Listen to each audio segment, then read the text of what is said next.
on the final stretch. It is lesson 8, homework assignment number 1. It's the vacuum cleaner. Let's do a quick review for the whole course once again. Number 1, we talked about topic sentences and how important topic sentences are.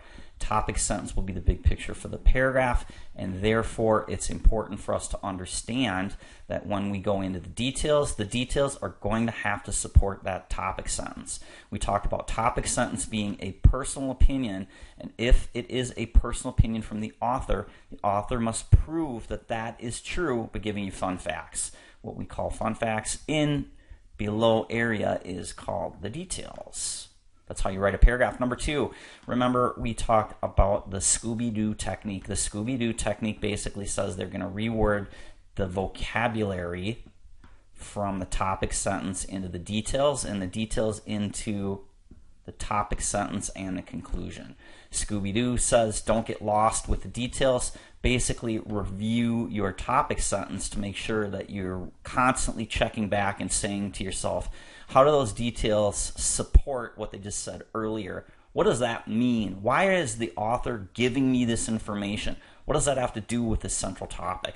Scooby-Doo says they're going to switch the words around to try and confuse you. We simply can force those words to say the same thing from our topic sentence. The words are going to switch around, nouns and verbs. Number 3, we talked about the good Stinky rule. Those vocabulary words, they'll switch around, will have a tone. Why? Because the author has a personal opinion. Those words could be positive, negative, or sometimes they will be neutral. The author has a personal opinion, so most of the time word selection will either be positive or negative. Number 4, in lesson 4, we talked about the author's timeline. Why is that important to follow the timeline? Because you will understand what the author is doing and where they are in the argument. We talked about old school background information, and they will present the information kind of chronologically almost. Many passages will be written this way.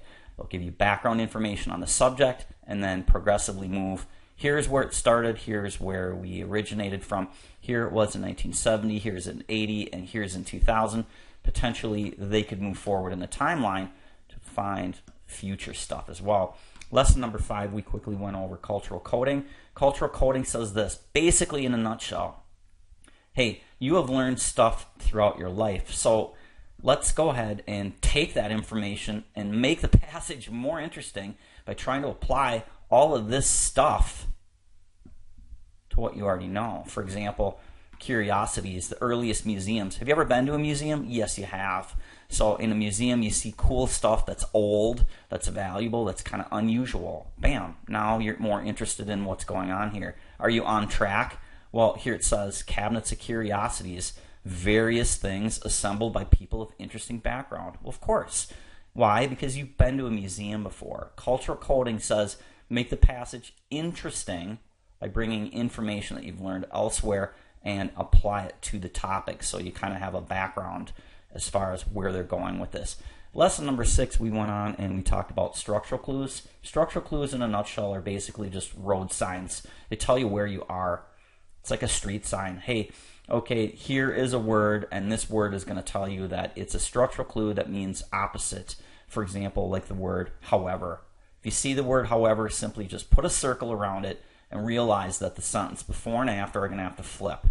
We use the good Stinky rule here in combination with that all the time.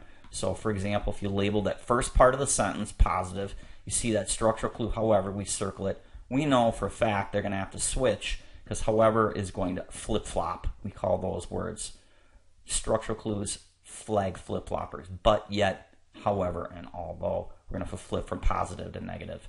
Basically, this is going to help you follow the argument and understand where the author is going, and that's going to lead us back into the timeline. You see how everything is kind of integrated here. Lesson number 7, we went on and we started talking about prefixes. We have words, and the words are put together with 3 parts. We have the root word here, and then we have the prefix, which is in the beginning, and then we have at the end, which is called the suffix. Prefix is going to be the first part of the word, is going to have you understand kind of the meaning even if you don't know the root word. So look at the root word first, try and figure out if you've heard of that, anything word that's similar to that, and then look at the prefix. For example, if you see the prefix non. So if it says non, we know that it's going to be like a contradiction. It's going to take this root word and make it a not. Non-political. So we see the root word here, political, means politics. When we put the root word here with the prefix non, it's going to make it the opposite. Non-political means it's not political. Bam, now we understand what that word means. Now that's a simple oversimplification of the process, but you see the general idea here. Now we are in the final lesson, lesson number 8, which is the vacuum cleaner. You learn that the vacuum cleaner is basically doing this. We're going to have the vacuum cleaner help us for basically just answering questions. It's a concept here. We're going to take the word, pull out the word that they give us, plug in the new word A, B, C, and D. Use your ears and see which one sounds better. So that's the vacuum cleaner. If it sounds weird, chances are it's probably the wrong word. That is the vacuum cleaner, and that is a quick overview of lessons 1 through 8. Let's go ahead and quickly look at this passage here, and then we'll answer the questions. First of all, passage written from topic sentence at the top here. The earliest museums were cabinets of curiosity. The main subject here is the noun. We label that person, place, or thing as museums. And it looks like it's a cabinet for the action is here. It's a cabinet. We've got a museum that's a cabinet. You store stuff in there. What would you store in a museum? Like weird stuff maybe, cool stuff, expensive stuff, old stuff, exotic stuff. Is that what you see when you predict what the author is going to do by thinking about the timeline? You come down over here and it says, for instance, it's a structural clue. Here's an example of cabinets of curiosity. Bam. Let's go ahead, jump on into the questions, and we will answer these questions and look at the overview of the passage as we answer the questions. Let's go ahead and take a look at the questions. Number 1, using the vacuum cleaner technique, the word offbeat in line 4, paragraph 1 most likely means. Let's go ahead and take a look at that particular area here. Here we go. First things first, we are going to use the vacuum cleaner. And see offbeat, it says, for instance, one of the first of these museums was opened by an offbeat character. So we know that it's a character, and that character's name is P.T. Barnum. And we have a character that opens up a museum. So this feels like it's kind of like a clown, kind of like an odd person or something like that. Does that make sense? Kind of character refers to this person as being a little bit unusual. So we're looking for an answer choice that's going to go with that. We have bad musician, lost, uncontroversial, or quirky. Let's go ahead, plug them in and see which one sounds the best. Bad musician. We come back over here. It says the first of these museums was opened by a bad musician character. That one can be crossed out. Answer choice A. Doesn't sound right. B says lost. We go up here. It says one of these museums was opened by a lost character. No, that doesn't work. It sounds kind of weird. Take a look at C. It says uncontroversial. You know, the prefix un means to undo it. It's going to make the opposite. Controversial means kind of like unusual. People like talking, ooh, wow. Uncontroversial is going to make it just normal. So using the prefix rule on that. Uncontroversial character. One of the first of these museums was opened by an uncontroversial character. That changes the meaning of the sentence. We're looking for something that says kind of an odd person. Somebody that's going to open a museum and they're a character. We go over here and look at answer choice. D says quirky. Plug it in. One of these museums was opened by a quirky character named P.T. Barnum. That would be the correct answer using the vacuum cleaner. Also, we used a little bit of prefix in there, and we also looked at a little bit of good Stinky rule as well. So let's go ahead. Bad refers to something that's just a little bit off topic here. Let's go ahead and take a look at problem number 2. Number 2, when we scroll on down, it says, which word best reflects the writer's attitude towards Tom Thumb? Tom Thumb, we see Tom Thumb is coming from right here, paragraph number 2. And what does it say about Tom Thumb? The museum offered many attractions which grew to great distinction. So we see the word great. Using the good Stinky rule, we can label that plus. Distinction is going to have to be attached to that. Then we look at the next one. It says the most famous, positive again using the good Stinky rule. And it says Tom Thumb. Even though Tom Thumb was a dwarf, he's very famous. So what does the author think of Tom Thumb? He's famous. And we come over here, take a look at our answer choices, double pass system, cross out what we know is wrong right away. He was an interesting character. He's famous and interesting, goes together. Answer choice B says he was a respected leader of the museum. Never said he was a leader, it said he was a dwarf, so that was wrong. Answer choice B, the author disapproved of the way Tom Thumb was seen by the patrons. He is a dwarf, but he's famous, so disapproving is negative using the good Stinky rule. We can cross that one out.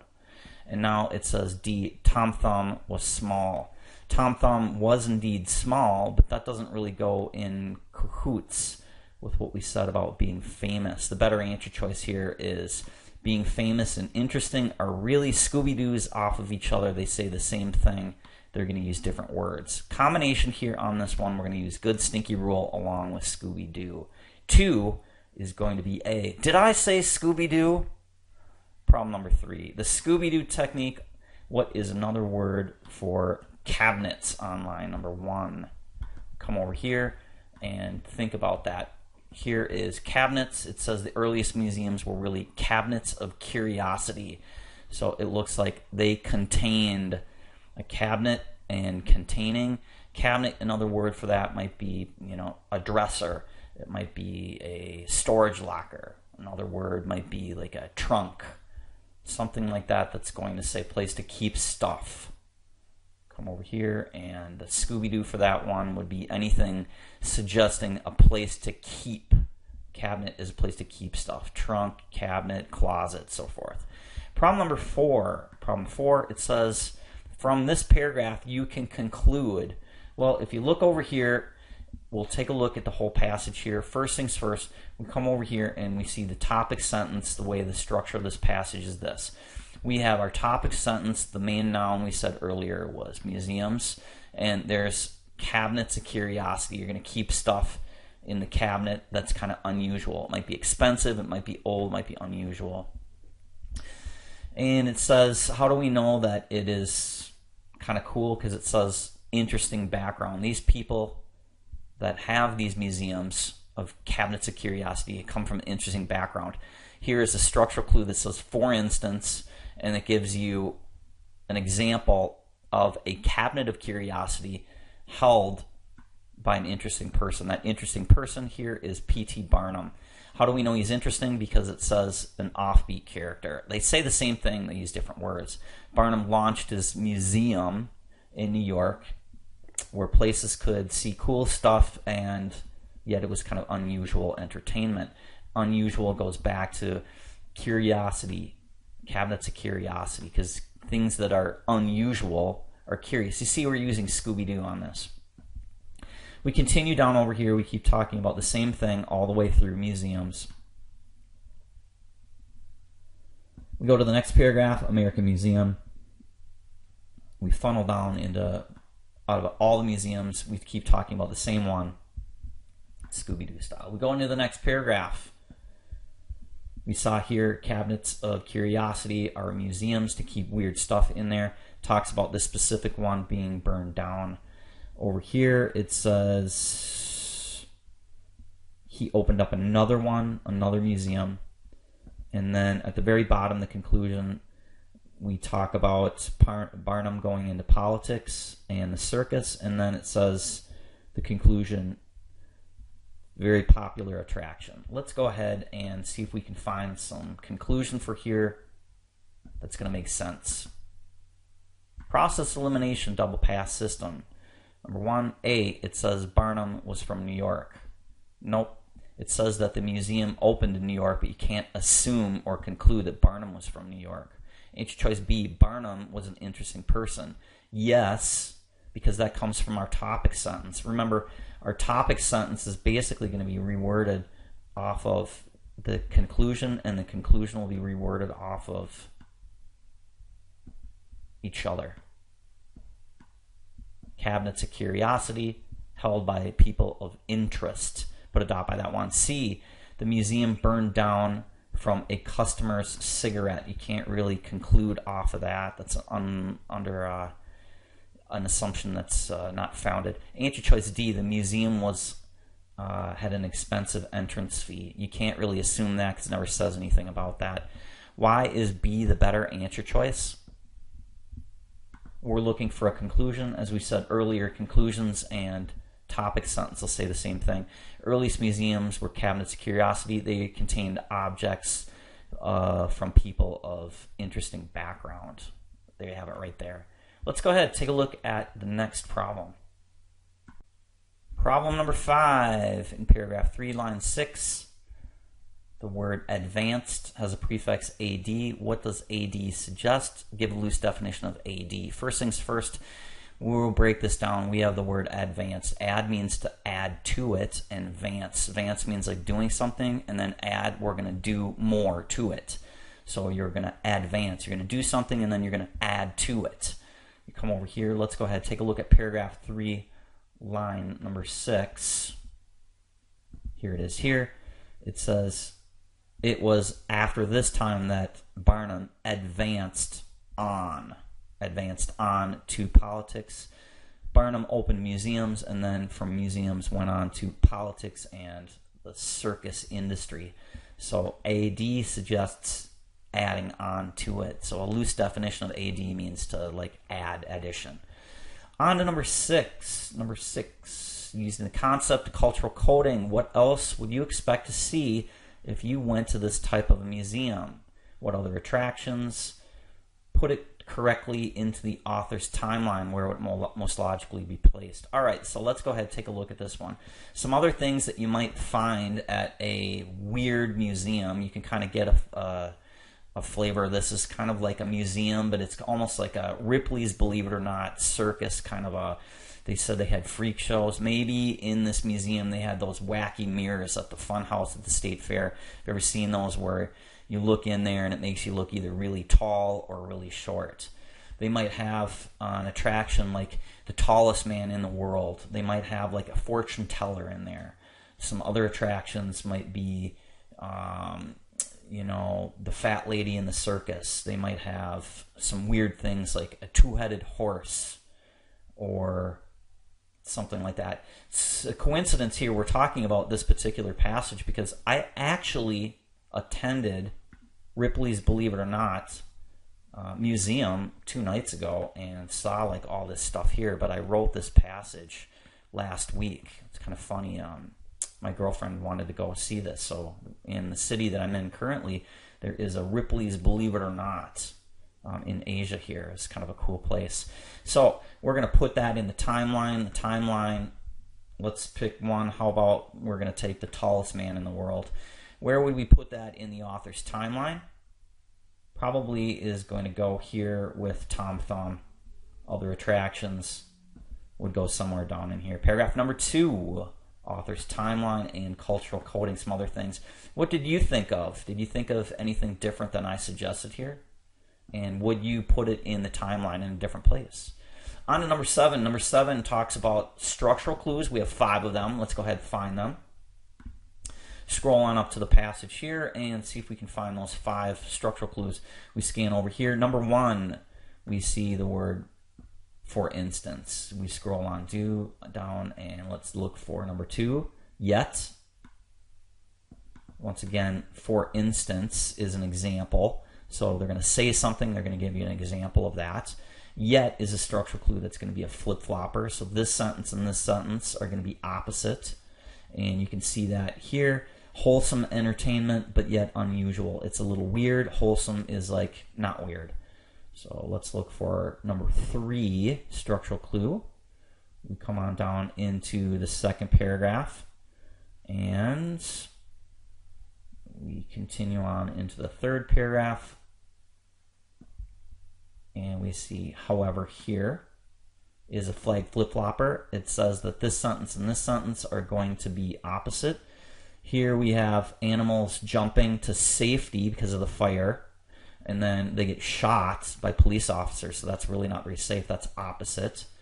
And let's see if we can find last structural clue here. But is another flag flip-flopper that suggests opposite. The sentence before and the sentence after are going to be opposite as well. Barnum tried to open a museum, which is positive, and then it burned down mysteriously again the second time, so that's going to be opposite. There you have it. Those are our structural clues, and what exactly those structural clues do. Oh, we have 5. There's one more in there. Let's see, where did that go? Thus, here we go. Thus is a conclusion. Suggests a conclusion. That means that this is going to be a conclusion for the passage. Conclusions and topic sentences say pretty much the same thing. They'll be reworded a little bit. Barnum's Museum was a popular American pop culture attraction of its time. And that says something similar to early museums, cabinets of curiosity with stuff that's cool. And why is that cool? Because people want to see it. Says the same thing. Structural clues, kids.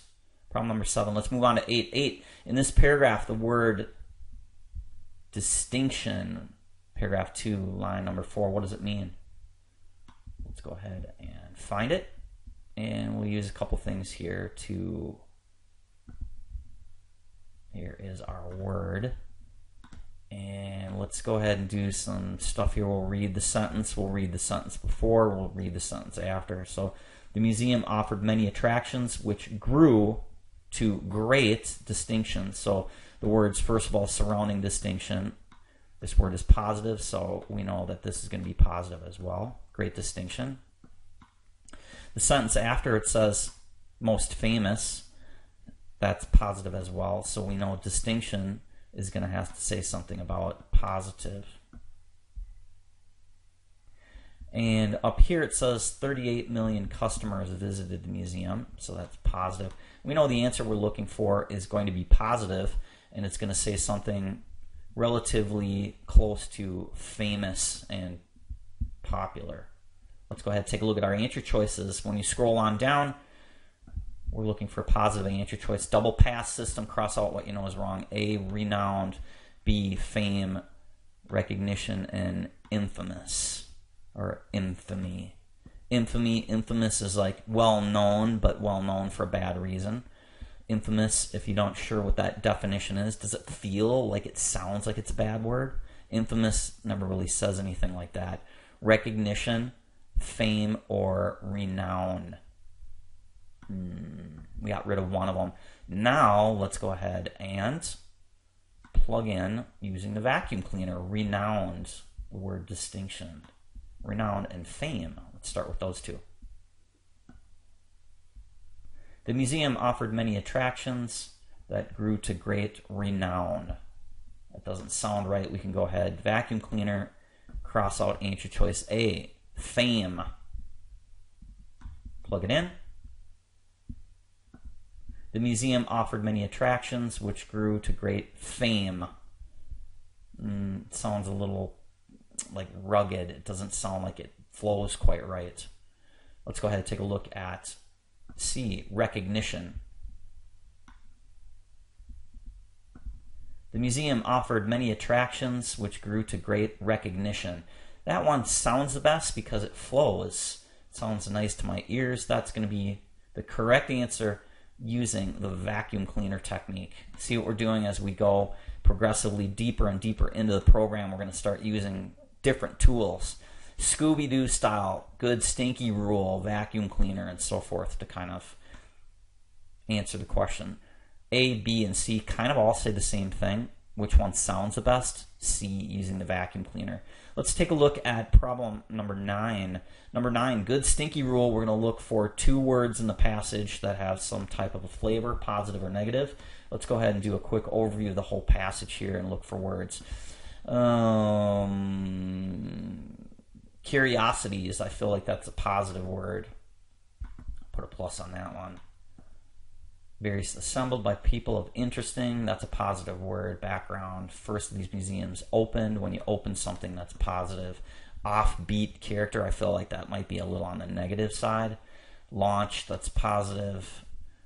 You come over here. Create, when you create something, that's going to be positive. Families is going to be positive. Wholesome is positive.